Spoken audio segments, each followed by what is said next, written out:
What's going on, fam? Welcome back to episode 8 of Purgatory Club. I know it's 2 days in a row, it's kind of crazy, but yeah, just feeling kind of creative lately. But yeah, on this episode, I wanted to touch on clairvoyance. How does everybody feel about clairvoyance?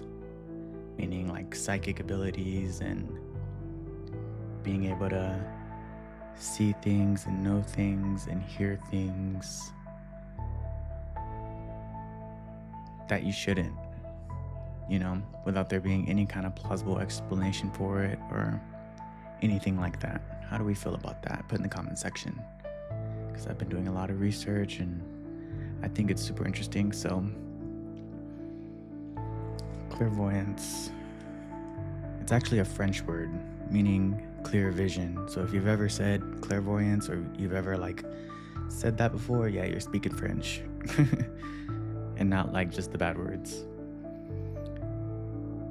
It comes from French meaning clear vision, the claimed ability to acquire information that would be considered impossible to get through scientifically proven sensations, classified as extrasensory perception or your sixth sense. And my bad, even before we start, if you're watching on Apple Podcast or listening on Apple Podcasts, what's up to you guys? You guys are real ones. If you're watching on YouTube, how's everybody doing? If you're coming from Discord, what's up, fam? You guys already know what it is. Clairvoyance. It's one of those things where a lot of people, I'm sure they've experienced it and maybe didn't realize that it was clairvoyance or didn't realize that that's what it was. But it's super interesting, and people have been researching it since the 17th century. Yeah, the 1700s. So let's see. Yeah, I've just been doing a bit of research on it and thought it'd be a fun little episode to do. It's weird though. It's one of those things when it comes to the paranormal and research and psychic abilities and all of these things, it's definitely one of those things that science doesn't take seriously. They always call it a pseudoscience, right? They don't take it seriously because science, it has to be done with experiments, right? And it has to be reproducible for science to accept it as part of their thing, right? But literally since the 1700s, people have been researching this and been looking into it and doing experiments, and it's kind of crazy once you start looking into it and find out what it's really about. I think it's really interesting. But parapsychology is from paranormal, parapsychology, that's the group that really even nowadays they research the shit out of it, and they find research and they do experiments, and it's kind of crazy. I'm not even gonna lie, it's kind of crazy. And just in this last year of me being around spooky people and investigators and psychics and mediums and people in that realm, right? You see a lot of weird things that, again, it's things that you can't explain scientifically, but you know that it happened for sure, for a fact. And I think that's why I'm doing this episode, because it's I want to find out. If you're here, I assume you're like me. You want answers. You're into the unknown. You're into the paranormal. You're into the psychological side of things. I like to know why things are the way that they are, right? And parapsychology, I think I'm gonna do a lot more research into that, because that seems to be the lane of science that really dives into it and takes it seriously. I haven't really found any other lane that takes it as seriously, but I find it so interesting because it has to do with everything, and it has to do with human beings. I always say if it comes out to be true that even just one person can do this, then everybody can do it. It's just you got to figure out how. I'm not the best on cars or mechanics or things like that, but if I learned it, yeah, I can get really good at it. And I think it's like a muscle, like anything else. The more you work it out, the more like you'll get better at it. It's just like anything else. So parapsychology explores this possibility and is one of the few lanes that takes research in the field seriously. It's the study of psychic phenomena, extrasensory perception, telepathy, teleportation, precognition, and clairvoyance, which I find super interesting. Like, imagine getting a PhD in parapsychology. That would be like the coolest thing. And you're like, imagine being a scientist in parapsychology and you just get like a stipend for the rest of your life, and you get to just you get to just have your dream job. You get to just research and publish and write books, all on this spooky shit that we all love so much. I think that's so interesting.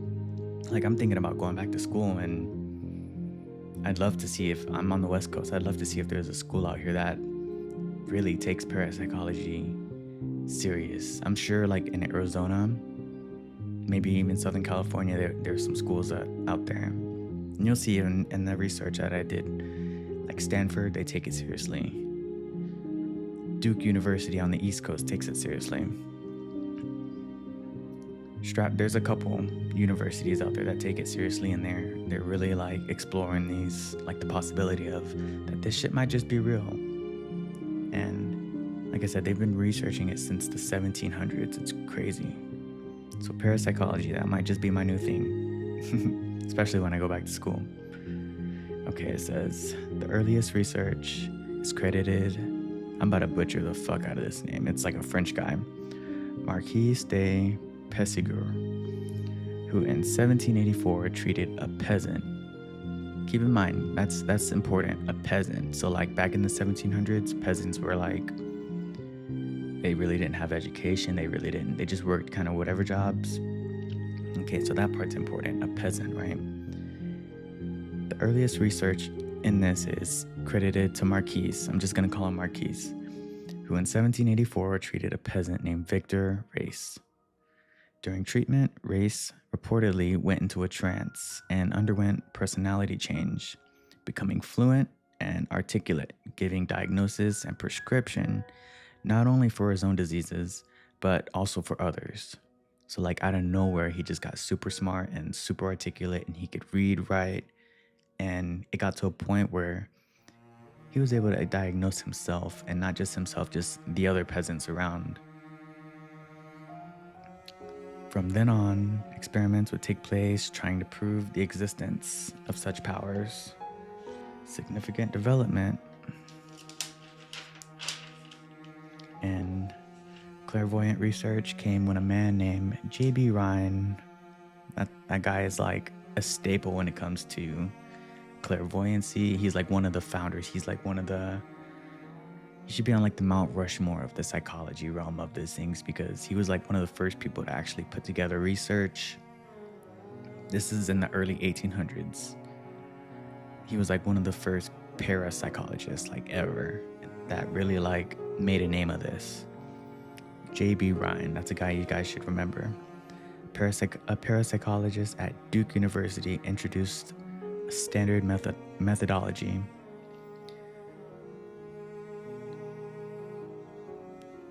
But then, like back then in the 1800s, so it started in the 1770s.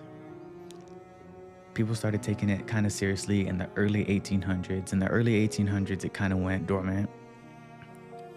And there was like a time period where they couldn't really find like a way to, again, science, you have to be able to reproduce it, right? In the 1800s, they couldn't really figure out a way to reproduce these things. Comes along the 1900s. In the early 1900s, many universities would conduct well over 50,000 experiments using Ryan's methodology from the 1800s. And they had a lot of breakthroughs, but again, they didn't have really a standardized way of doing these experiments that they could reproduce and accept it into science. Research would plateau until about the late 1960s and the early 1970s when remote viewing came along. And when remote viewing came along, that's kind of crazy, because it went from clairvoyancy, and then remote viewing became like kind of a branch of it.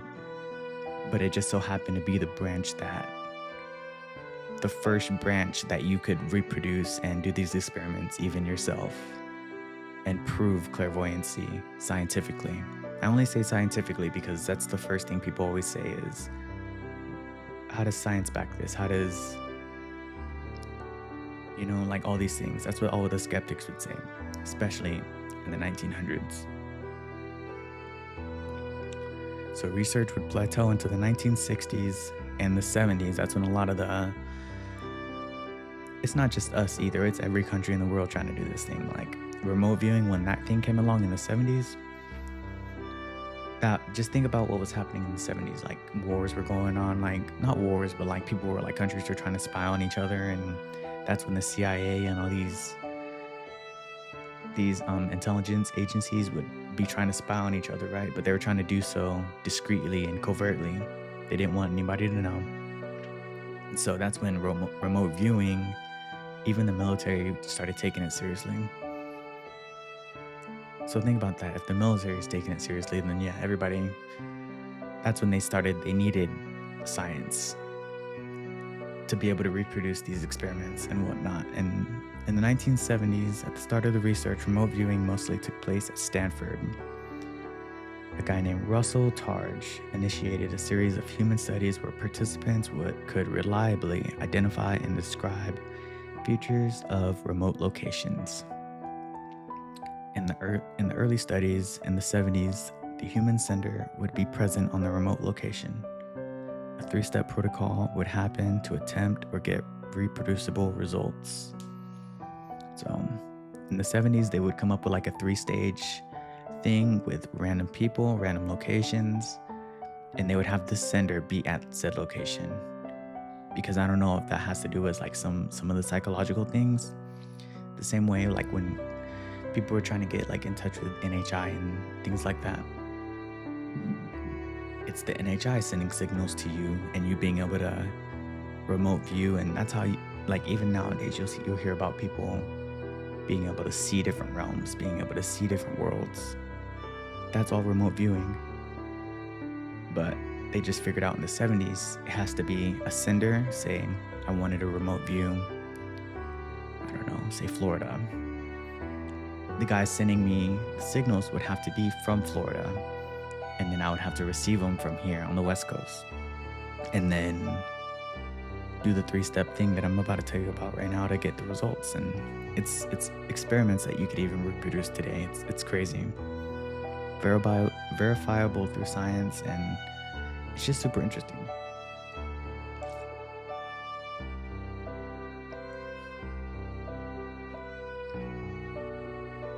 Okay. In the early 1970s, the human sender would be present on the remote location. The first step would be target conditions would be completely random for the experiment. So they would always change it up just so it would be different locations, different people. And then eventually on the third step, the judges would be just people at random. And a lot of times they wouldn't even tell them what the experiment was. Second step. In the viewing step, participants would be asked to draw or verbally express how they saw or what they saw. And that's the important part. They weren't given any clues. They weren't given any information. A lot of times this experiment would be done with people not even knowing. It's just a lot of, in the 70s, they were just doing a lot of experiments. Like that was like a staple for science. That was a staple for psychology. And that was a staple for the paranormal. The third step, descriptions that were matched by separate judges were monitored closely with the intended targets. And when the term remote viewing was coined for these experiments, the first paper by Targe was published in March 1974. And after about 200 years of study, because keep in mind, up until 1970s, they didn't have any reproducible experiments.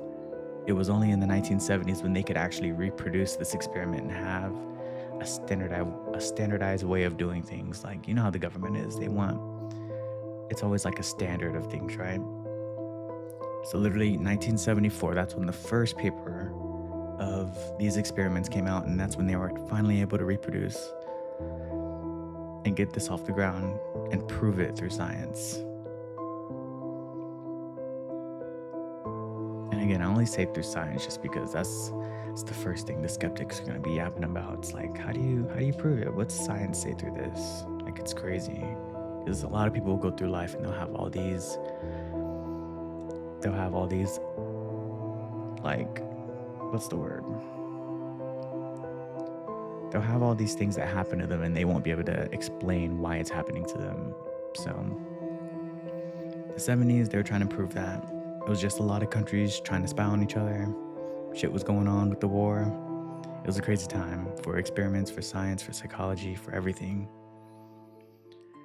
Yeah, 1974, after about 200 years of study, they finally had reproducible research on clairvoyance and deemed their experiments a success. Up until then, they were trying to give it a success, like through science, but it just wasn't happening.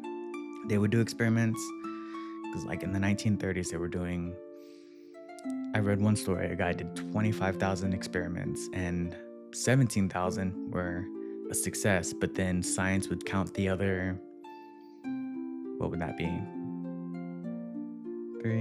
The other 8,000 that weren't a success. You know, they always take the bad in the experiments. They never count the 17,000. And it's got to be without a shadow of a doubt for it to be accepted through science. And it's kind of crazy, but it was only until 1974.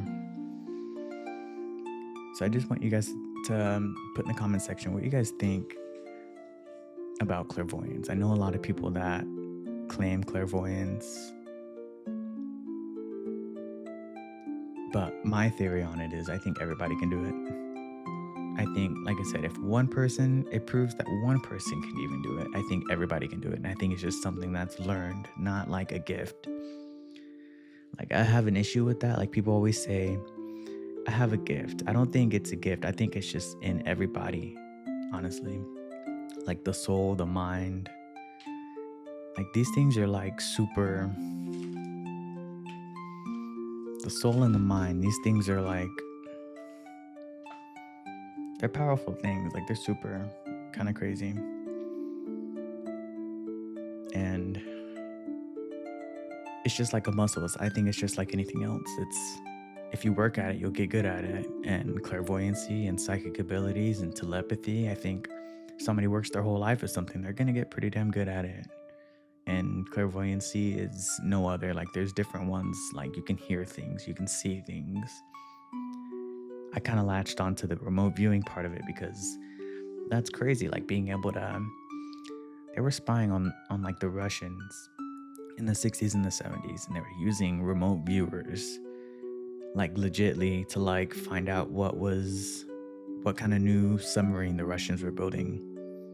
They didn't have any people on the ground over there in Russia. They just had a couple of remote viewers from Stanford, and they were getting like actual results.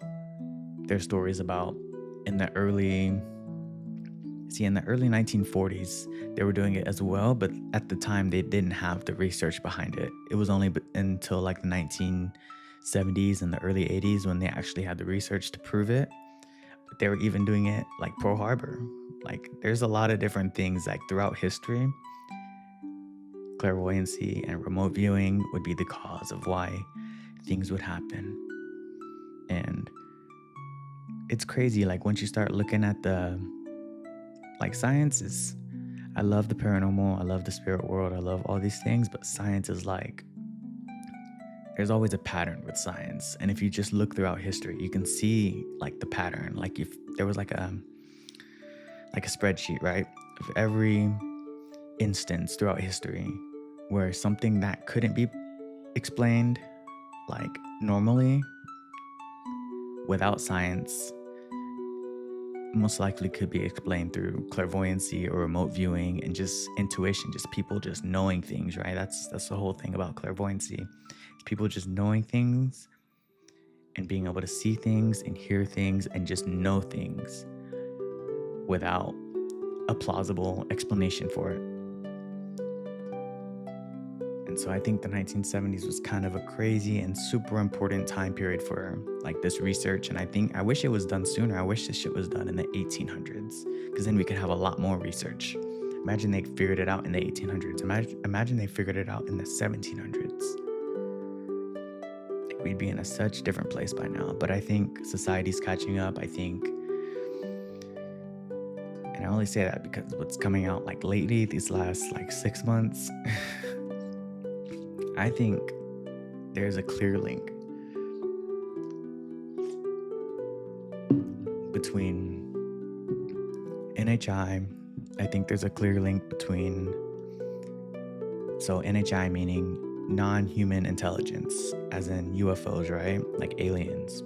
I think there's a link between NHI, aliens, the paranormal, the psychological, and like our subconscious. And I'm gonna do so much research on this shit until like there's not gonna be any burnout, because I want the answers. That's why I'm gonna look into parapsychology, because I know that there's a link. Lately, like what's been coming out with NHI and aliens, like people, like they just recently came out with a new type of meditation, meditating to be able to summon UFOs and NHI and to bring them here. And it's doing all the same thing. It's remote viewing, it's clairvoyancy, it's using your consciousness to connect with other consciousness. And that's why I say it's all connected. When paranormal investigators go into a house and they're doing all these things, I think it's the soul connecting with another soul. And it's once you can, I think when you're not intended on doing these things, it can happen as well, like unintentional. But I think when you really focus in on it, like, so 6 months ago, I'll give you an example. I was up at the View in Las Vegas, and I was just researching. This was when that new meditation just came out, and it was brand new, and everybody started doing it. I never did it at the time, but I was just researching it heavily. That's why I say it's it's one of those things that you can do unintentionally, and it be something that you can recreate and reproduce. Because if somebody like me can do it, then I think anybody can do it for sure. And that's why I say your intention, and even on the last episode, the occult and with your intention and just doing magic, and it has to do with everything.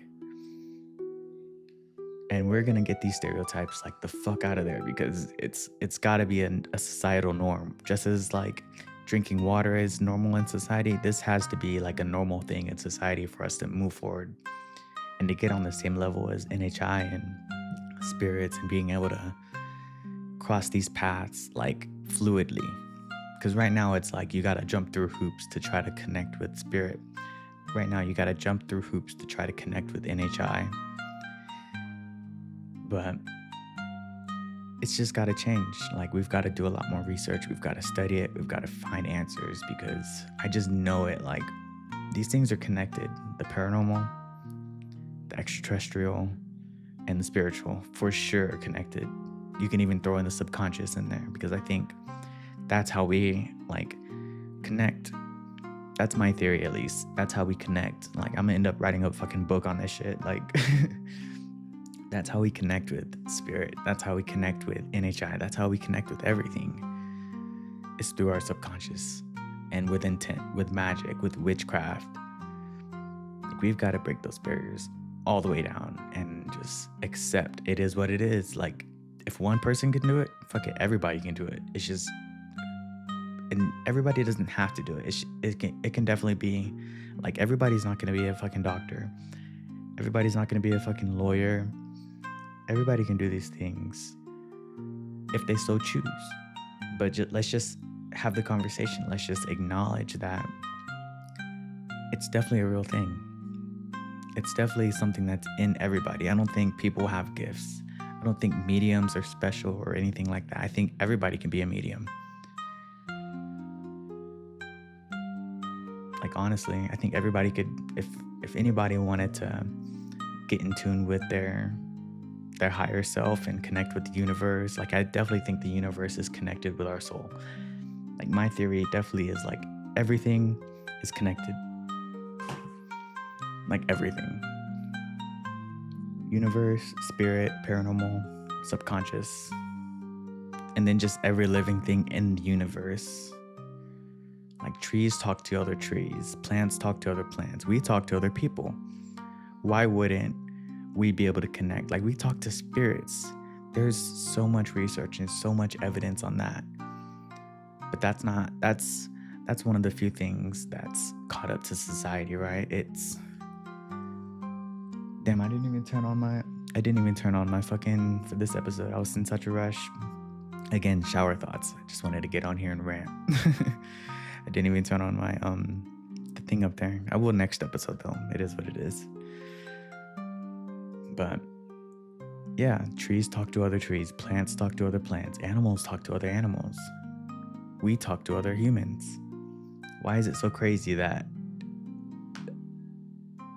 people that get really good at remote viewing, and why is it so crazy that people can do these things? It's not crazy.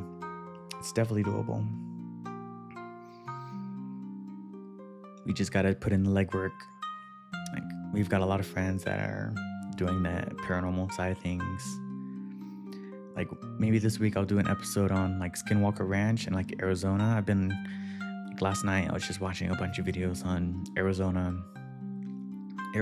Like the energy there is crazy. I don't know what it is about that place, but it's one of the few places in the world, I think, where all of those things kind of collide all at once, all the time. The spirit world, definitely the extraterrestrial, and the subconscious. Like people just feel different when they go there. And it's just the energy. Like, and it's all science based. You can do a base reading wherever you are in the world, wherever your home is.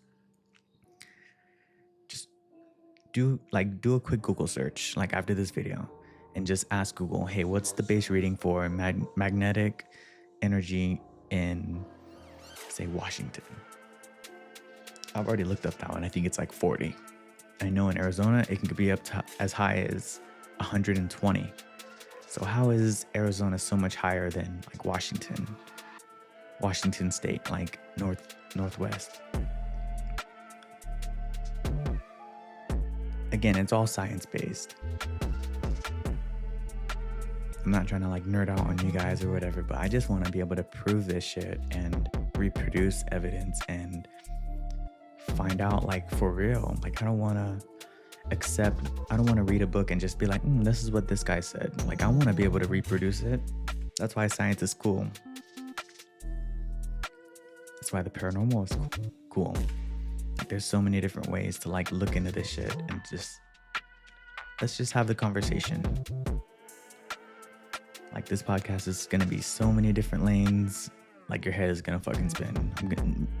Don't be surprised if I drop a Skinwalker episode, because I was talking to a friend of mine, Emerald, shout out Emerald, Rob, Discord, and he was asking me some questions about Skinwalkers, and I'm like, I don't really have the answers for you, man. Like I haven't really looked into it much, but that's the whole point of this podcast. So it gives me a reason to like really research the shit out of stuff and just find the answers on my own. And I don't know why I was just looking at a clairvoyancy, and I don't know, maybe I was just thinking like mediums and psychics. I don't think these people have gifts. I think honestly, it's in everybody. Just like blood is in everybody, bones are in everybody. Everybody's got a brain, everybody's got a heart. Remember that. Animals talk to animals. Plants talk to plants. Humans talk to humans. Like, it's got to be proven some way or the other. And I think it's, again, I say it all the time, in our lifetimes, we're definitely going to find these answers. And when we do, it's going to be like, glorious day. Like, people might not want to know, but for those of us that are curious enough to question reality, like if you're here, you're cool enough to question reality, and I fuck with you heavy, because these questions are like, again, I said in the last episode, whether we all like it or not, we're all gonna die. So it's natural for us to question what happens after? It's natural to question. Like, that's what science does anyways. They question everything. Like, why can't we, like, what's so bad about questioning these things? Because it's not like a societal norm or whatever. Like, I'm just weird, you know. I like questioning shit that people doesn't really like to talk about or question, like ghosts and demons. And reality is so weird. Like, anything can be possible, and therefore everything is possible. I know how crazy it sounds, like teleporting and kinesis, and like psychology is such a thing. Like, it's crazy. And parapsychology, I'm telling you, that's probably gonna be like my new thing, because these things are so cool to me. Finding out the why. Why does certain things happen? I think we'll be a lot further, just like as a human race, if we just find out the why of like the basic things in the universe. It's like that stigma, like I said, it's gotta go. There's people just like me out there that question everything, that want answers, that are willing to do the research, willing to do the experiments. With clairvoyancy, there's a shit ton of experiments out there that anybody can reproduce and anybody can do. A lot of them having to do with playing cards and dice, and just having something in one hand, having something in the other hand. Okay, grabbing a random Joe Schmo off the street and being like, and just doing like, and that's the best way to do these experiments, is with somebody that isn't knowing that you're even trying to do these experiments with them. Just connecting with somebody, just being like, hey, what number am I? What number do I have in my hand? It's a lot deeper than just like, hey, what number is in my hand? But it's the steps that go up to that, right? Like I said, animals talk to animals, plants talk to plants, humans talk to humans. We should be able to communicate with each other like non-verbally. And when we get to that point, like understanding each other like non-verbally, like mind to mind, conscious to conscious, when I tell you shit's gonna, like the floodgates are gonna open. Like, if you look into Arizona, like there's I even seen it here in Nevada, like the fuck, like a portal, I swear. And if I can find the video on my phone, I'll drop it in this video. But being at the View, this was back like 6 months ago when I was looking into NHI and everything. You subconsciously do things without even knowing. Again, I've told people in the past, I've never uttered the words, I would like to see a UFO today. But when I was doing the research, that's exactly what happened. And then literally for a week, he would show himself to me. And I know how crazy that sounds, but literally I've got it on video. My mom was with me one of the times. She saw it with me, and it was literally like an orb in the sky. And at first I tried to, like, of course, like with everything, it's best to be skeptical and say, try to find like a logical solution and just debunk everything if you can. Because we don't want to be like ignorant, right? We want to like figure this shit out, like for real. Like, I take it so seriously. Like, I take everything serious, like the magic, the cult, everything. I take everything so seriously because it's important. Like, that's the only way we're going to make gains and make strides. So when I seen it up there, I was like, maybe that's a plane. But then again, I'm like, it's not moving, so it's not a plane. Maybe it's a helicopter. Okay, it's way too high. It was like twice as high as like a normal plane, like 30,000 feet. This thing was probably 60,000 feet, but still within our atmosphere. Like, it wasn't in space. It wasn't a star, but it was definitely just up there staying completely still. So I'm like, okay, it's in our atmosphere, but it's not a star.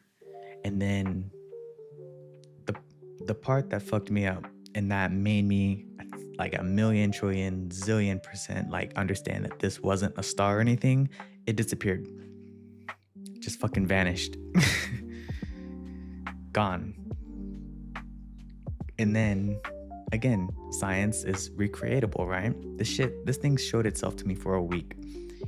The first night it showed itself to me and I saw it disappear. I'm like, there's no way in hell I'm ever gonna see this again. And that time I didn't even get it on video. I was just like, this is crazy. Because it perfectly clear night and I live in Las Vegas, so like there's no light pollution hardly ever. And literally,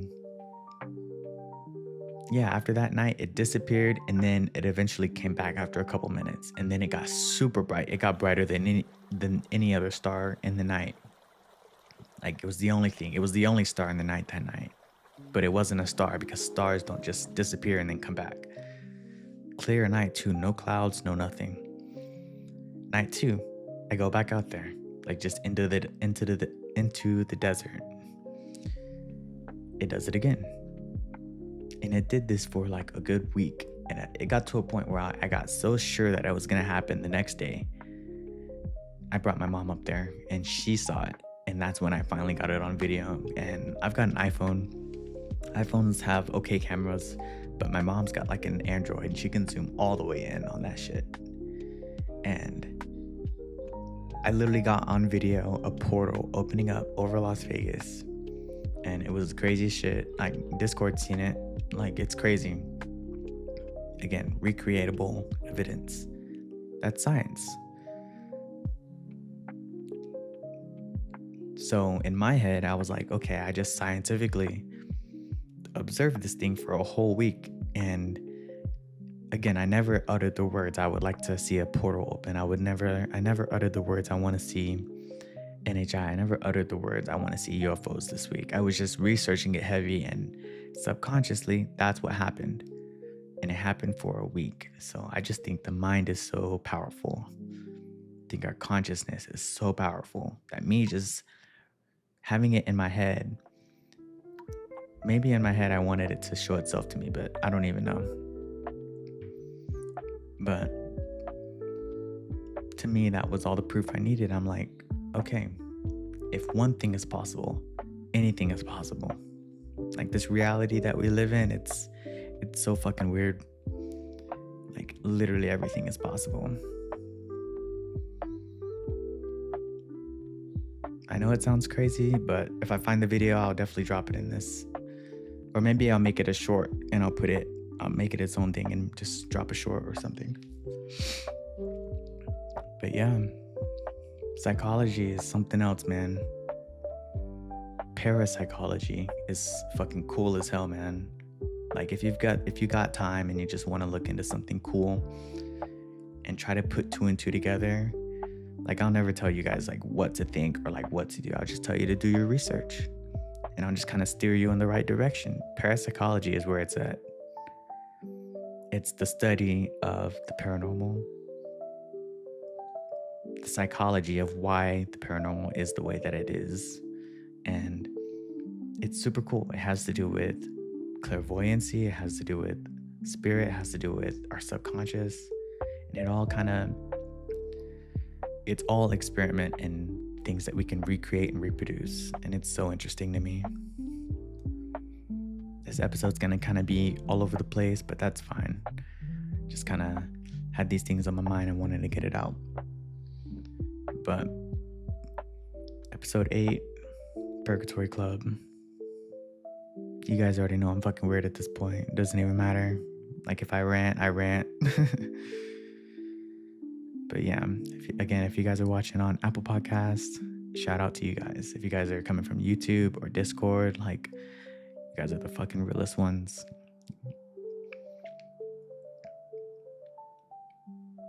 Like I love this thing. This is like our baby, right?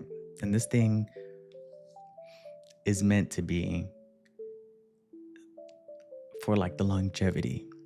Like I can just get on here and talk when I'm 90.